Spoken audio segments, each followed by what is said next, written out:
Today we're going back in time and space to observe the care of the sick in ancient civilized cultures. It seemed pertinent to me to recall a writing that appears on the Archives building in Washington. This particular inscription reads, "The heritage of the past is the seed which brings forth the harvest of the future." Just think, the heritage of the past. This has helped us so much in understanding all of the achievements that have been gathered that have helped us in our progress today and will tomorrow. You know that archaeology brings man's records of existence down through the ages and helps us to understand that which has been recorded. History carries this recorded story through written records, hieroglyphics, cuneiform script, papyri, books and documents all the way down the corridors of time, right to this present moment. This is the oldest medical prescription. It's of Sumerian origin and is 4,000 years old. Artwork also, in the form of drawings and sculpture, have played a significant role in helping us to understand ancient man and his illnesses. This shows a lady who evidently was born with a congenitally dislocated hip.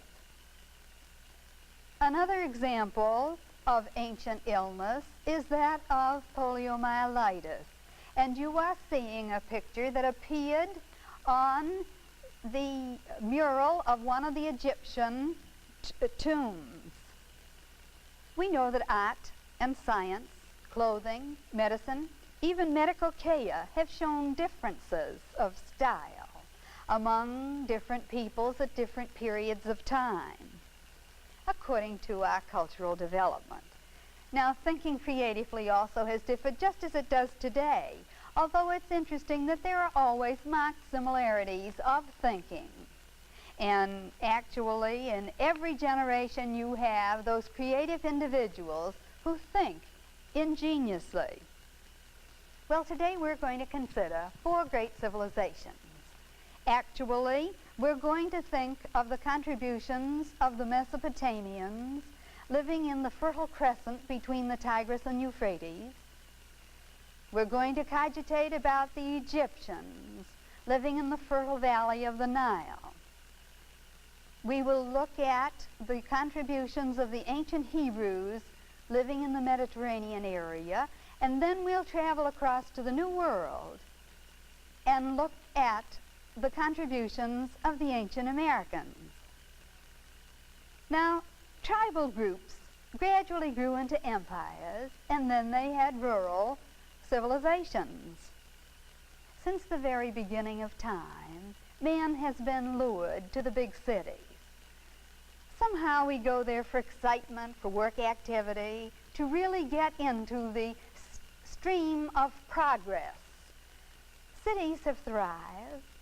Ancient cities developed tremendously in their progress, and then all of a sudden they disappeared from view. Why this has happened has remained a mystery, really. The cities of the past were troubled, just as ours are today, with almost the same problems. Just think, overcrowding, traffic congestions, slum areas, high crime rates, inadequate water supply, disease outbreak, and, of course, gradually a decline in the economy of the country. You remember that walled cities were built in order to keep out intruders and also to protect a person's possessions from those who would covet them.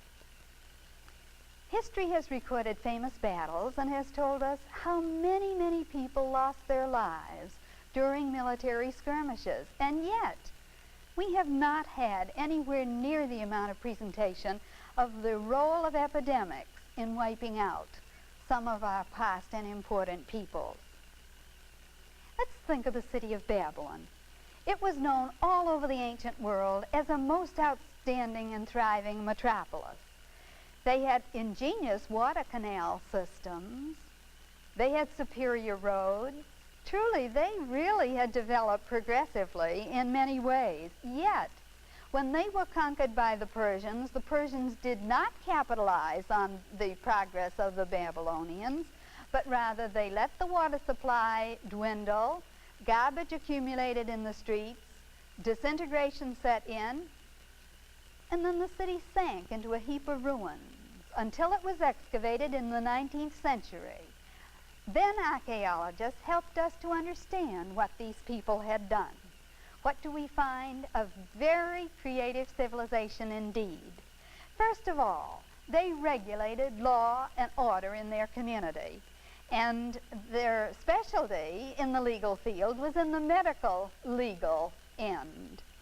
Hammurabi's code of law shows very clearly that in a civil courtroom scene, a person could beg for assistance and help and get it.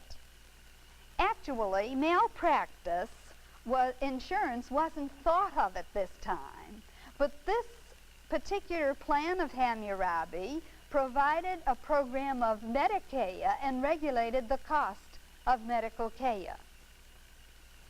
All right, how did people think about disease? The primitive idea of illness existed, and punishment for one's actions brought about disease in the thinking of the people. Religion played a large role. Temples were where the patients were cared for, and the medicine man now became the priest-physician. In this particular scene, the priest-physician is standing, looking toward the heavens. He has in his left hand a clay tablet, which contains on one side the medical prescription, which will be compounded by the fellow in front of him. On the other side of the clay tablet, the prayers or incantations to the gods. The animal is being held in the fellow's arm at the lower left of the picture. That animal will be brought to the patient's side, and presumably the evil spirits will leave the patient's body and enter into the animal. The animal will then be sacrificed, hopefully housing the evil spirits.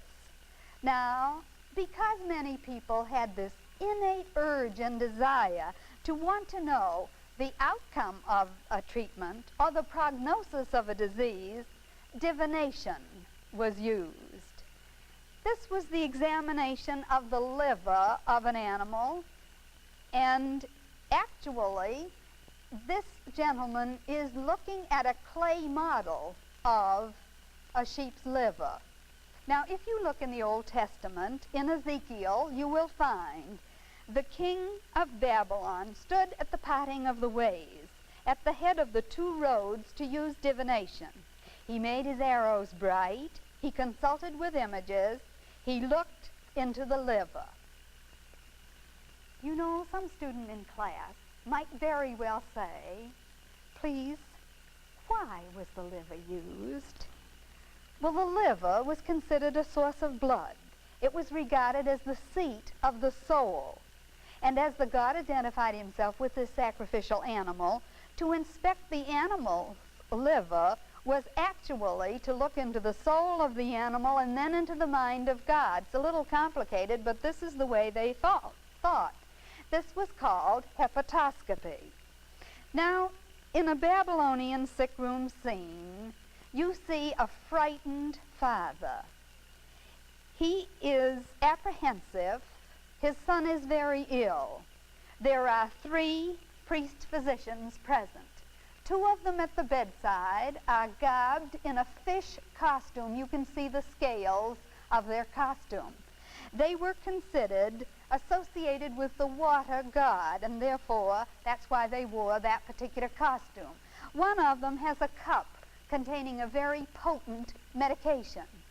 To the right of the screen the other priest physician looks into the clay model of the liver. This is probably one of the earliest pictures of medical consultation at the bedside of a patient. I also want to say that this is one of the many illustrations that we've used from the National Geographic Society. Now, on the other hand, clinical observation, which we consider one of the major cornerstones of scientific thinking, is noted as far as these people are concerned. Listen to an early Babylonian case study. Now listen to their observation. The sick one coughs frequently. His sputum is thick. Sometimes it contains blood. His respirations give a sound like a flute. His skin is cold, but his feet is hot. He sweats greatly. His heart muscle is disturbed. When his disease is extremely grave, his intestines are frequently opened. Well, what about the Egyptians? They built huge water storage basins. They were good planners. They had water when they needed it. They also stored food in granaries to prevent famine. You know this from the Old Testament story of Joseph and the dream interpretation. They also were interested in one of those basic human needs, recreation. And many of their games are similar to ours. This is a game of backgammon. Something else, they were interested in personal adornment. The women were just as anxious to look well, and they had cosmetics to make them psychologically and emotionally happier people. Two very famous gentlemen, Homer and Herodotus, have praised the knowledge, the skill, the ability of the Egyptian doctors. And one physician, Imhotep, has gone down in history by name as being elevated from a medical hero to a god of medicine.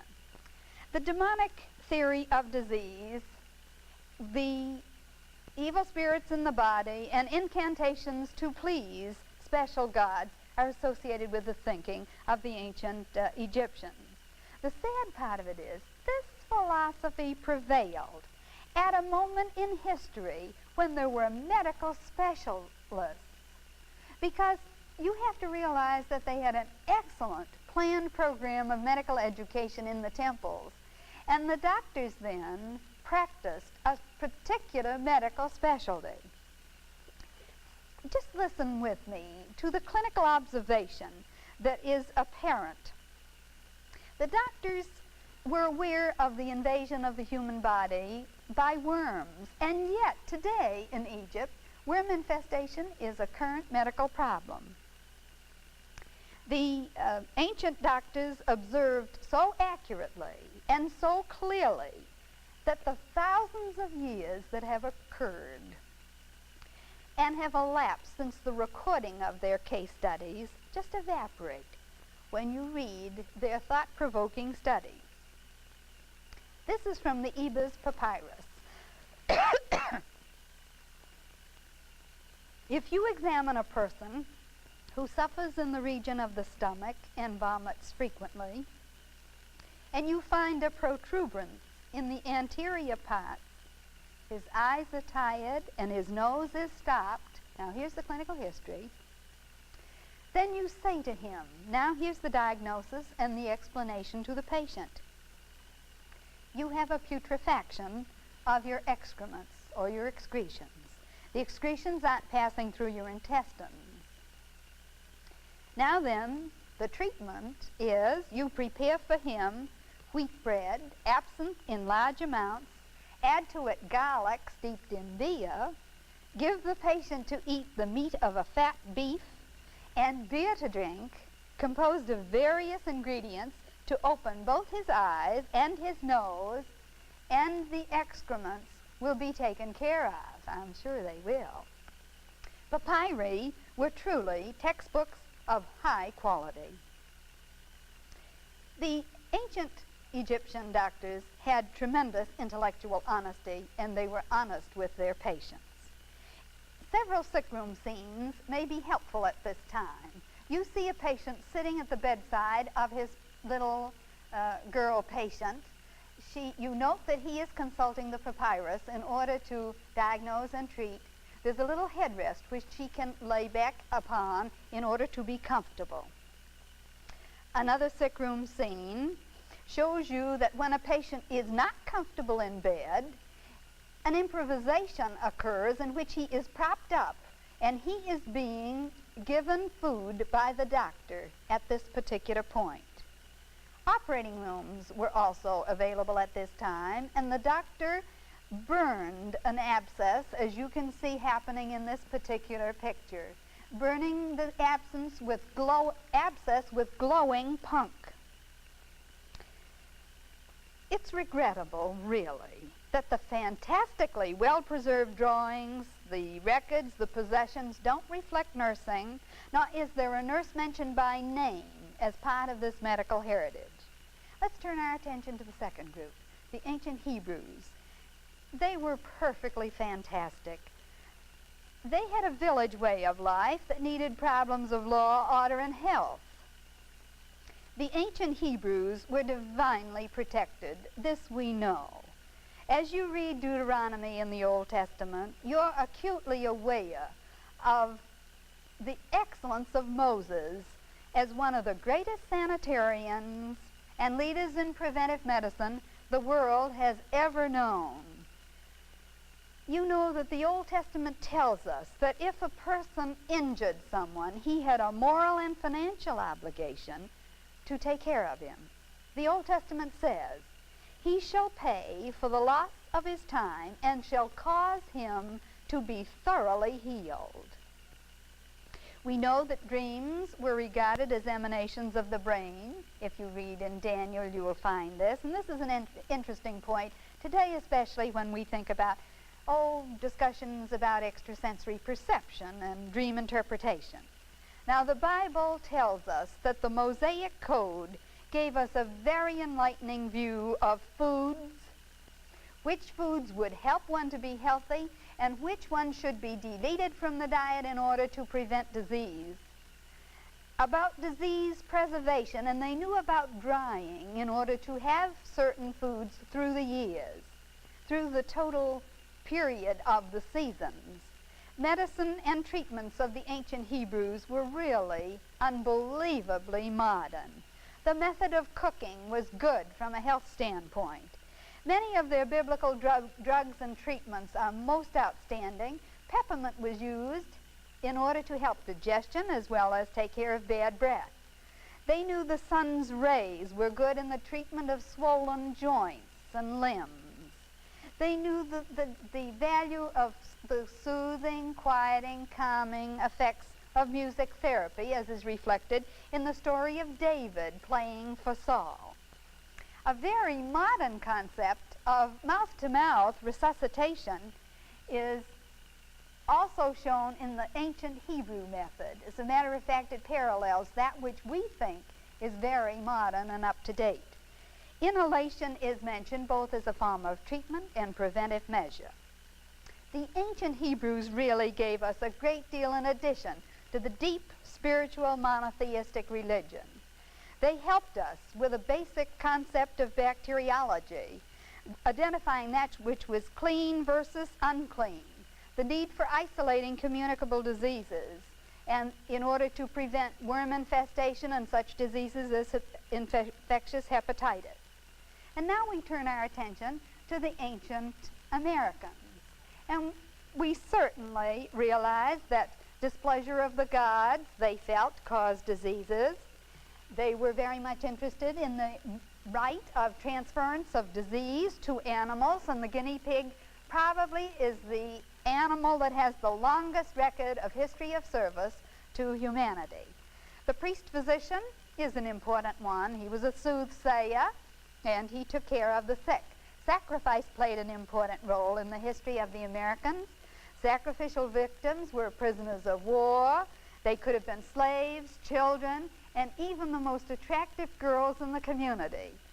The girls were frequently hurled into a sacred well, it was called, and you can see this girl being hurled into cenote pool, which is a huge pool that arrow shows a human being, so you can have some conception of the size of this. Sacrificial forms also were noted when the heart was excised, the living, beating heart excised from a human being without benefit of sedation or anesthesia in any form. And yet no anatomical or physiological benefit was derived from this. A unique form of Kea was revealed in hypnotherapy, which was a form of a healing ceremony. Art is the therapeutic medium, and psychotherapy also enters the scene. This is a sand painting which appealed to all of the senses. The patient sat in the center of the sand painting and then was taken care of with medicines from the medicine man. I have here a sample of sand painting, and you can see the different colors and the different designs that were used according to the ideas of the medicine man. Now, it's my prized privilege to show you two examples from the world-famous Wiseman collection of pre-Columbian medical sculptures. The two that I have here, the first one comes from Totonac. It is the one in which this patient is lying on a bed, and would you note, the patient is not lying on the ground, but rather is elevated from the ground. The patient looks very comfortable, and his legs are elevated. The pillow is placed at the back of the patient's legs to make him very comfortable. It is interesting for you to know that Dr. Wiseman feels that probably the reason why this was used is probably the reason that we'd have today: phlebitis, edema, shock, trauma, fracture of a leg, arthritis, or some other reason. I think it's interesting for you to note that there's a little whistle on here that probably was used by the medicine man to dispel evil spirits. Now, this whistle still can be blown. I'm not going to do this at this particular point. I'd like to call to your attention the second figure. This particular one has a visor over the top of it. This is one from Colima, and these figures are almost 2,000 years old. The patient is prostrate, certainly looks as if he's had a long illness. The unique part of this particular figurine is that this little figure at the side represents probably a particular person. Now, it could have been a visitor, it could have been a member of the family, it could have been the visiting doctor, but you know, it also might very well have been a nurse. I think it would be very exciting if we could find that it had been a nurse. Many people have asked Dr. Wiseman, was there any other reason for clay figurines to be used? There were two reasons. In the first place, clay figurines might very well have been used as teaching models. Here are some examples of Dr. Wiseman's figurines. The one on the left shows a cesarean section, so that surgery might very well have been used at this time. The other gentleman has the swelling shows huge nodules which may very well have been associated with leprosy. This is a lady sitting cradling an infant that is seriously in need of care. She's concerned. You can't help but see this concern. The next clay figurine shows you a gentleman grimacing as he grips his shoulder. He too has a great deal of pain. And the last of these shows a gentleman who has a deformation of his spine, probably a spina bifida. If you could possibly go through a ward containing these ancient clay figurines, you would notice how many different bits of equipment have been made to provide comfort for patients. Come along with me through this ward. This is the figure I have just showed you with the patient, with the attendant at the side. But come along and look at this particular figure and this one. The beds were improvised in such a way that the patient's excretions could be removed very easily, and the patient remained very comfortable. This is improvisation to make a patient feel comfortable. The clay figurines also had another use. They were used during grand rounds. When a patient could not be brought over the difficult terrain of South America, doctors gathered to pool and share information. And they brought with them clay figurines such as this to show what particular illness the patient had. The doctors pooled and shared their information, and in that way, certain information was given to the doctor in question. You will note that this is an example of a doctor who is trying to make a patient feel more comfortable. He shows this to his colleagues. They mull over the symptoms that are shown, and an explanation and a form of treatment is devised. The usual posture of delivering babies in this particular period was the squatting position, and many clay figurines reveal this. I'm sorry we don't have one to show you. Now let's think of our modern day America, and I want you to realize that they did a beautiful job of providing for child care, as you can see in the cradle boards that are available. Look at how comfortable and with what care they planned this particular form of improvisation. There's a nice little footrest that you can see so that the baby doesn't have foot drop, and the baby looks very comfortable.